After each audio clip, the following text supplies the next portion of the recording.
मान लेते हैं आपके अट्रैक्टिव थंबनेल को देख के किसी ने आपकी वीडियो पे क्लिक कर दिया और वीडियो क्लिक करने के बाद उसको कुछ ऐसी आवाज सुनाई देती है, हेलो दोस्तों, welcome back to my YouTube channel. क्या लगता है उस बंदे को इस वीडियो को क्लोज करने में कितना ही टाइम लगेगा? 3 सेकंड से भी कम। और आप लोगों की वीडियोस के साथ एक्चुअल में कुछ ऐसा ही होता है। वीडियो ओपन करते ही लोग आपकी वीडियो को सबसे पहले आपकी वॉइस ओवर की क्वालिटी से जज करते हैं, और अगर आपकी वॉइस ओवर की क्वालिटी अच्छी नहीं हुई तो भले ही आपने गॉड लेवल एडिटिंग क्यों ना की हो, लोग आपकी वीडियो को उसी टाइम बंद करके दोबारा स्क्रॉल करना स्टार्ट कर देंगे, क्योंकि कोई भी इंसान अपने कानों को तकलीफ नहीं पहुंचाना चाहता। अब आप लोगों के दिमाग में आ रहा होगा कि मेरी तो आवाज ही खराब है, या मैं तोतला बोलता हूँ, या फिर मैं तो मार्केट एरिया में रहता हूँ, मेरी वॉइस में तो बैकग्राउंड नॉइज आएगी। तो let me tell you, this all are excuses. इन सब का एक सॉल्यूशन है, और वो जानने के लिए आपको वीडियो को एंड तक देखना पड़ेगा। वीडियो के एंड में एक गिव अवे भी है जिसमें आपको एक माइक मिलने वाला है। तो बिना किसी देरी के शुरू करते हैं।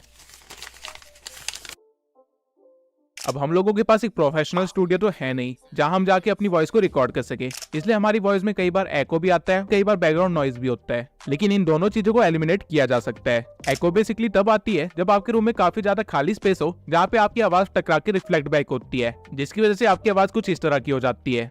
तो कैसी लगी मेरी आवाज? अब आप में से हर कोई अपनी वॉइस एक अलग जगह पे रिकॉर्ड करता है, तो एको को टैकल करने के लिए आपको अपनी जगह पे बस साउंड एब्जॉर्बर्स लगवाने पड़ेंगे। अगर आपका रूम बड़ा है और खाली है तो उसमें कर्टेन्स लगा दीजिए, और आसपास जितने हो सकते हैं उतने कपड़े फैला दीजिए, या फिर अपने रूम में सामान भर लीजिए जिससे आपका रूम खाली ना रहे। रूम जितना भरा हुआ होगा उसमें उतनी ही कम आवाज रिफ्लेक्ट बैक होगी और आपकी वॉइस में एको उतना ही कम होगा। और अगर आप एक प्रोफेशनल स्टूडियो बनाने का सोच रहे हैं तो आप ये अकाउस्टिक साउंड पैनल्स भी इस्तेमाल कर सकते हैं, जिससे आपकी वीडियोस काफी ज्यादा प्रोफेशनल भी लगेगी और आपकी आवाज एको भी नहीं होगी। आप जहाँ पे भी खड़े होकर अपनी वॉइस रिकॉर्ड करने वाले हो उसके सामने वाली दीवार पे आपको ये साउंड पैनल्स लगाने हैं, और आपके आसपास जो भी दीवार या दरवाजा हो उस पे ये साउंड पैनल्स लगा देना ताकि आपकी आवाज रिफ्लेक्ट बैक ना कर पाए। इसके सिवाय अगर आपको एक सस्ता जुगाड़ चाहिए स्टूडियो का, तो आप क्या कर सकते हैं कि आप अपनी अलमारी को खोल सकते हैं और वहाँ पे खड़े होकर अपनी वॉइस रिकॉर्ड करना स्टार्ट कर सकते हैं। अलमारी के अंदर कपड़े भरे हुए होंगे तो वो as a sound absorber work करेंगे, और अलमारी की स्पेस कम होगी तो वहाँ पे रिफ्लेक्ट करने के लिए ज्यादा एरिया मिलेगा ही नहीं। अब आवाज से एको रिमूव करने के बाद एक प्रॉब्लम जो आप सबसे ज्यादा फेस करोगे वो है बैकग्राउंड नॉइज। अब बैकग्राउंड नॉइज एक ऐसा फैक्टर है जो कि हमारे कंट्रोल में नहीं है, और अगर आप मेरी तरह एक मार्केट प्लेस में रहते हो तो आपके लिए एक नाइटमेयर से कम नहीं होगा। लेकिन ऑब्वियसली हम इसकी वजह से अपनी वीडियो की क्वालिटी कम तो नहीं होने देंगे। तो आपको करना क्या है, आपको ट्राई करना है कि जितना हो सके उतना आप बैकग्राउंड नॉइज को ब्लॉक कर सके। आप जिस भी रूम में रिकॉर्डिंग करते हैं आपको उस रूम के सारे खिड़की दरवाजे बंद कर देने हैं, और खिड़की दरवाजों पे आपको कर्टेन्स लगा देने हैं। और इसके सिवाय जो दूसरा तरीका है वो ये है कि आप अपनी वॉइस को या तो लेट नाइट को रिकॉर्ड करो या फिर अर्ली मॉर्निंग को रिकॉर्ड करो, क्योंकि इस टाइम पे मैक्सिमम लोग सो रहे होंगे और मार्केट में भी ज्यादा नॉइज नहीं होती है, तो आपकी वॉइस काफी ज्यादा क्लियर भी आएगी। बट आई नो ये सारे तरीके फॉलो करने के बाद भी आपकी वॉइस में कुछ ना कुछ बैकग्राउंड नॉइज तो रह ही जाएगा, तो उसको हम एडिटिंग के टाइम पे कवर करेंगे। अब अपने रूम या स्टूडियो को सेटअप करने के बाद आपको अपने डिवाइस को सेटअप करना है एक अच्छी वॉइस के लिए। अब बड़े यूट्यूबर्स तो माइक का इस्तेमाल करते हैं अपनी वॉइस को रिकॉर्ड करने के लिए, and I will not lie to you, but mic से काफी ज्यादा फर्क आता है आपकी वॉइस में। फॉर एग्जाम्पल, अब ये ऑडियो मैं बिना किसी माइक के रिकॉर्ड कर रहा हूँ, और यह है मेरी ऑडियो माइक के साथ। अब जिस माइक का इस्तेमाल मैं करता हूँ वो है बोया M1, क्योंकि ये काफी ज्यादा अफोर्डेबल भी है और काफी ज्यादा एफिशिएंट भी है। और अगर आपके पास पैसे हैं इन्वेस्ट करने के लिए तो I will really prefer you to invest in a mic. लेकिन अगर आपके पास पैसे नहीं है तो भी कोई प्रॉब्लम वाली बात नहीं है।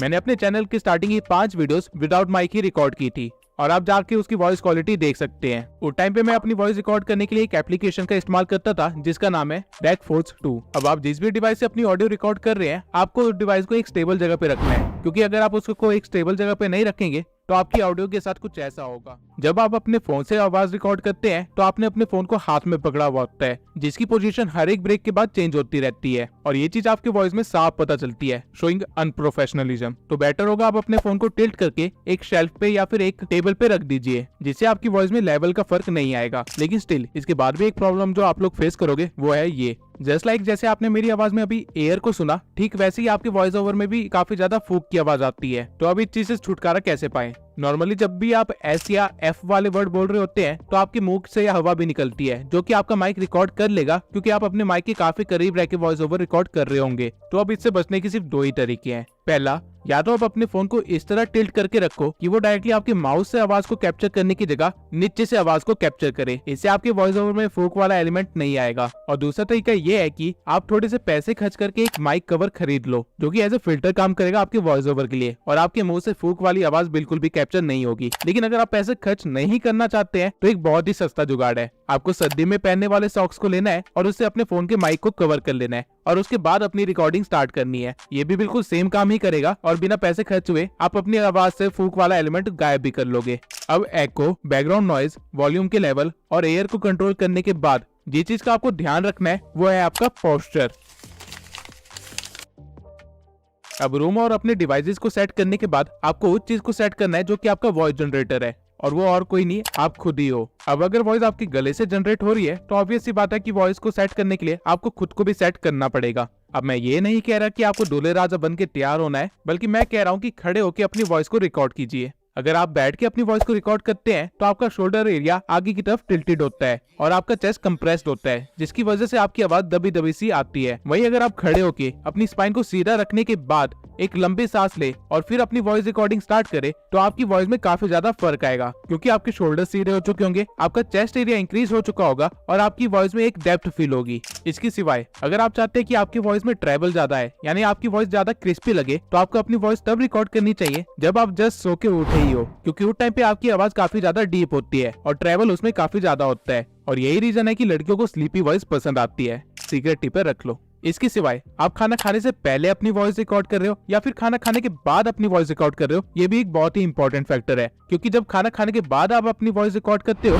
तो आपका स्टमक एरिया भरा हुआ होता है, तो जो वॉइस जनरेट होती है वो आपकी नाक से होती है, जो कि तीखी टाइप की होती है। आपने बड़े बुजुर्गों को तो बोलते हुए सुना ही होगा कि ये अपनी नाक से बोलता है, और इस तरह के लोगों को काफी ज्यादा एग्रेसिव भी माना जाता है क्योंकि इनकी आवाज ही तीखी होती है। ह्यूमन वॉइस एक बहुत ही ज्यादा ऑर्गेनाइज सिस्टम है जो कि आपके एब्डोमिनल रीजन से लेके आपकी नाक तक के सारे ऑर्गन का इस्तेमाल करती है।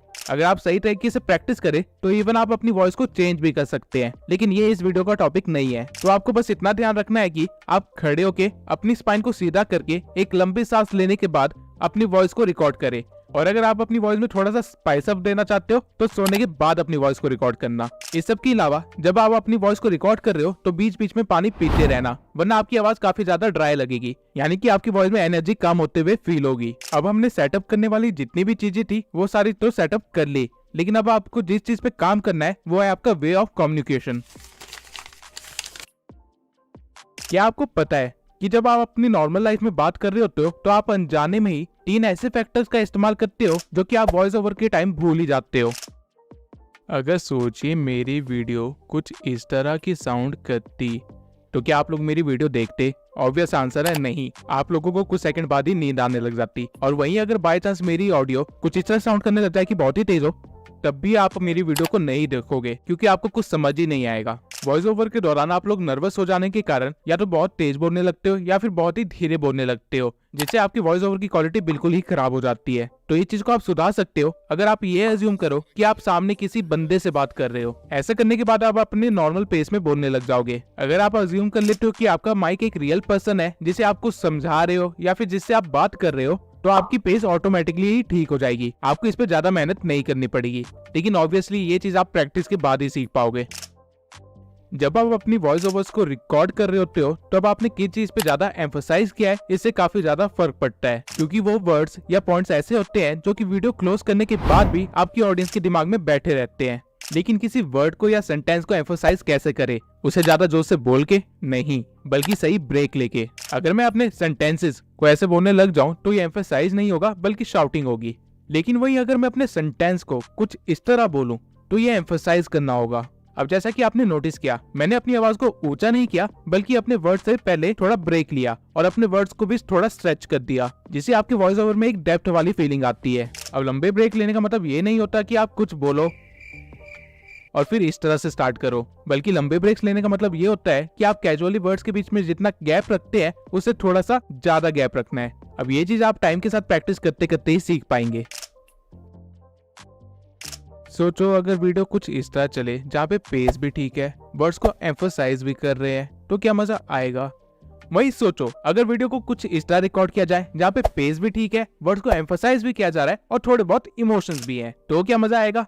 बिल्कुल आएगा। बस आपको भी अपनी वॉइस ओवर में यही करना है। बजाय एक नॉर्मल स्क्रिप्ट को पढ़ के उसे रिकॉर्ड करने की जगह उसको इस तरह बोलो जैसे कि आप एक स्टोरी सुना रहे हो, तब आपकी वॉइस ओवर में इमोशंस भी इन्वॉल्व हो जाएंगे और इससे आपका वॉइस ओवर 10x बेटर हो जाएगा। 90% यूट्यूबर्स यही करते हैं कि वो स्क्रिप्ट पढ़ रहे होते हैं, जिसकी वजह से उनकी आवाज बिल्कुल एक नॉर्मल टोन में चल रही होती है और वो कुछ मिनट्स के बाद बहुत ही ज्यादा बोरिंग लगने लगती है। वहीं अगर आपकी आवाज कभी ऊपर हो रही है, कभी नीचे हो रही है, कभी एक्साइटमेंट के साथ आ रही है, कभी क्यूरियोसिटी हो रही है, तो सोचो आपकी वीडियो कितनी बेटर बनेगी।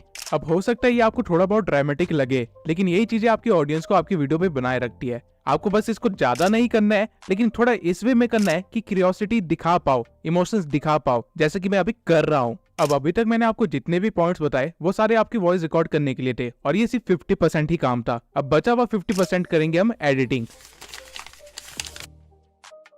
अब अगर आप एक फोन यूजर है तो मैं आपको सजेस्ट करूंगा कि लेक्सिस ऑडियो एडिटर को डाउनलोड कर लीजिए, और अगर आप एक पीसी यूजर है तो मैं आपको सजेस्ट करूंगा कि आप ऑडेसिटी को डाउनलोड कर लीजिए। ये दोनों ही काफी इजी टू यूज है और काफी ज्यादा एफिशिएंट भी है। लेक्सिस ऑडियो एडिटर को इंस्टॉल करने के बाद आप अपनी ऑडियो को यहाँ से इंपोर्ट कर सकते हैं और फिर यहाँ पे 3 डॉट्स को क्लिक करने के बाद आपको इफेक्ट्स में चले जाना है, जहाँ पे आपको कई सारे इफेक्ट्स मिल जाएंगे जो आप अपनी वॉइस ओवर में दे सकते हैं। आपको ऑडेसिटी में ये फीचर यहाँ पे मिलेगा। अब मैं सारे इफेक्ट्स के बारे में तो बात नहीं करूंगा, लेकिन जो इफेक्ट्स आप बार बार यूज करोगे और जो आपकी वॉइस ओवर के लिए एक्चुअल में जरूरी है, मैं उनको एक्सप्लेन कर देता हूँ। सबसे पहला है हमारे पास नॉर्मलाइज, जिससे अगर आपकी वॉइस ओवर की वॉल्यूम बहुत ही ज्यादा है तो उसे आप कम कर सकते हैं। जैसा कि आप देख सकते हैं कि ये स्पाइक्स कितने ज्यादा कम हो गए हैं। उसके बाद है हमारे पास पिच। अगर आप एक टीनेजर है या फिर एक बच्चे हैं और आप चाहते हैं कि आपकी वॉइस ओवर में थोड़ा सा दम लगे, तो आप अपनी पिच वाली स्लाइड को इस साइड को ड्रैग कर सकते हैं।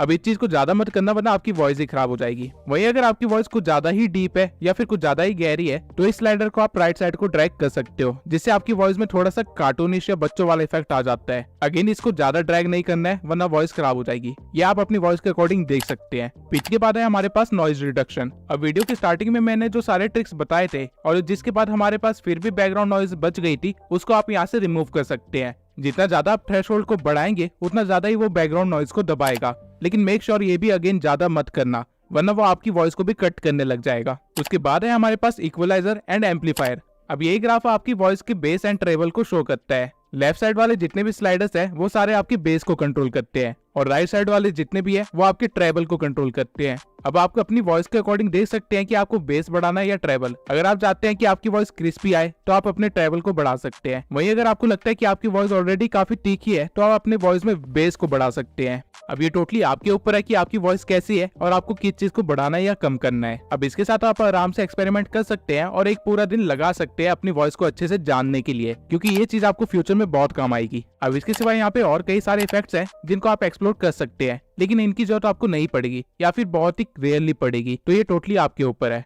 अब अगर आप इन सभी एडिटिंग के झंझट से बचना चाहते हैं और अपनी वॉइस ओवर को डायरेक्टली एक प्रोफेशनल वॉइस ओवर बनाना चाहते हैं, तो आपको बस अपनी वॉइस ओवर को डाउनलोड कर लेना है और उसके बाद आ जाना है एडोबी पॉडकास्ट पे। ये वेबसाइट एक एआई वेबसाइट है जहाँ पे आपकी वॉइस से वो आपके बैकग्राउंड नॉइज को रिमूव कर देता है, आपकी फूक वाली आवाज को रिमूव कर देता है, साथ में आपकी वॉइस में ट्रेबल और बेस को अपने अकॉर्डिंग सेट कर देता है और आपकी आवाज टोटली ऐसे बना देता है जैसे आप किसी पॉडकास्ट में बैठे हो। यहाँ पे अपनी ऑडियो को अपलोड करने के बाद ये थोड़ा सा टाइम लेगा और आपको एक प्रोफेशनल वॉइस ओवर बना के दे देगा। अब हो सकता है कि इस वॉइस ओवर में बेस ज्यादा हो और आपको ज्यादा ट्रेबल चाहिए हो, तो आप वापस से अपने एडिटिंग सॉफ्टवेयर में आके ट्रेबल को बढ़ा सकते हैं और आपकी वॉइस क्रिस्पी बन जाएगी। अब यह है मेरी ऑडियो सारे ट्रिक्स और मेथड्स को इस्तेमाल करने से पहले, और यह है मेरी ऑडियो सारे ट्रिक्स और मेथड को इस्तेमाल करने के बाद जो मैंने ट्यूब सेंसर से सीखे हैं।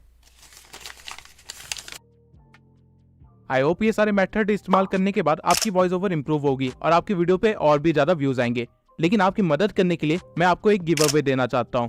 अब गिव अवे अनाउंस करने से पहले मैं पिछले गिव अवे के विनर को अनाउंस करना चाहता हूँ, जिसको एनवांटो एलिमेंट्स का एक्सेस फ्री में मिलने वाला है। तो हमारे पिछले गिव अवे का विनर है ग्रोरिक। मैं ग्रोरिक से रिक्वेस्ट करूंगा कि वो मुझे इंस्टा पे डीएम करे ताकि मैं उनको एनवांटो एलिमेंट्स का सब्सक्रिप्शन दे सकूं। इसके सिवाय इस वीडियो की गिव अवे में मैं आपको बोया M1 माइक फ्री में दूंगा।